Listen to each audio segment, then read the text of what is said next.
Formula E car కేసులో governor అనుమతిపై BRS working president KTR స్పందించారు. చట్టం తన పని తాను చేసుకుపోతోంది. చేసుకోనివ్వండి, నేను తప్పు చేయలేదు.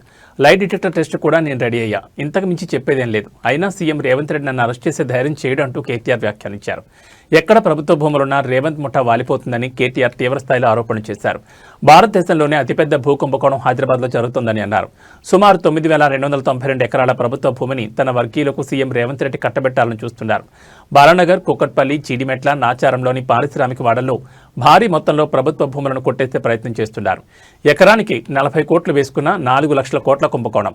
మూసీ ప్రాజెక్టు పేరుతో మరో కుంభకోణానికి తెరలేపారు. భూములు ఎక్కడ చేతులు మారినా రేవంత్ రెడ్డికి కప్పం కట్టాల్సిందే. బీజేపీకి చిత్తశుద్ధి ఉంటే భూ కుంభకోణాలను అడ్డుకోవాలి. మేము అధికారంలోకి రాగానే భూ కుంభకోణాలపై విచారణ చేయిస్తామని రేవంత్ అన్నారని ఆరోపించారు.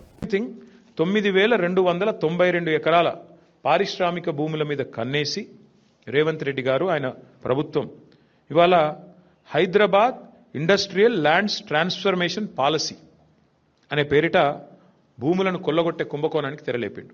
ఇక్కడ సింపుల్గా నేను చెప్పే లెక్క మళ్ళొకసారి అర్థం చేసుకోండి. ఈ 9,292 ఎకరాలు మొత్తం కూడా ప్రభుత్వ భూమి. ప్రభుత్వం పారిశ్రామికవేత్తలకు మీరు పరిశ్రమ పెట్టండి అని ఇచ్చిన భూమి. అడ్డికి పావు షేరు అంటే. కానీ ఇవాళ ఎంత పెద్ద భూ కుంభకోణం అంటే ఇవాళ రేవంత్ రెడ్డి ప్రభుత్వం తెరలేపింది సామాన్యమైన భూ కుంభకోణం కాదు. 1 కాదు 2 కాదు. హైదరాబాద్లో చాలా చాలా పెద్ద ఎత్తున మన దగ్గర పారిశ్రామిక వాడలు ఉన్నాయి. ఉదాహరణకి హైదరాబాద్ నడిబొడ్డున అజామాబాద్ ఇండస్ట్రియల్ ఏరియా ఉంటుంది. పక్కనే బాలానగర్, కుకట్పల్లి, జీడిమెట్ల, నాచారం, మల్లాపూర్, ఇంకా చాలా ఉన్నాయి. చుట్టూ పారిశ్రామిక వాడలు హైదరాబాద్లో ఓఆర్ఆర్ లోపల బోలెడు ఉన్నాయి.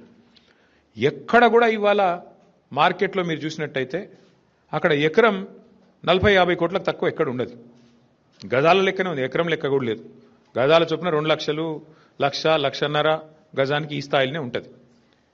ఇవాళ అట్లాంటి భూముల్లో రేవంత్ ఈ 9,292 ఎకరాలు వీళ్ళు ఏం చేస్తారట అంటే, మా గవర్నమెంట్లో మేమున్నప్పుడేమో 100% SRO రేట్ చెల్లించాలా ఒరిజినల్ అలాటీ చేతిలో ఉంటే, ఒరిజినల్ అలాటీ చేతిలో కాకుండా ఇంకోరి చేతికి పోతే 200% అని పెడితే రేవంత్ రెడ్డి ఏమంటున్నాడు, కేవలం అప్లికేషన్ పెట్టుకుంటే వారం రోజులనే పర్మిషన్ ఇస్తారట.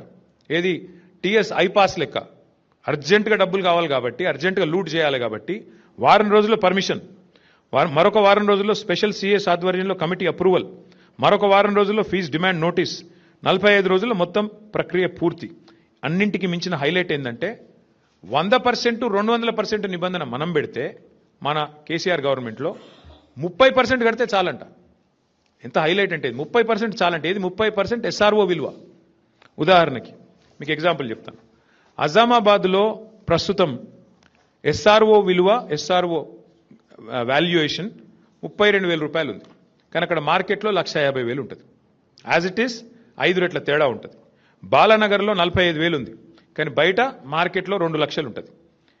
జీడిమెట్లలో 32,000, 12,000 నుంచి 32,000 ఉంది. మార్కెట్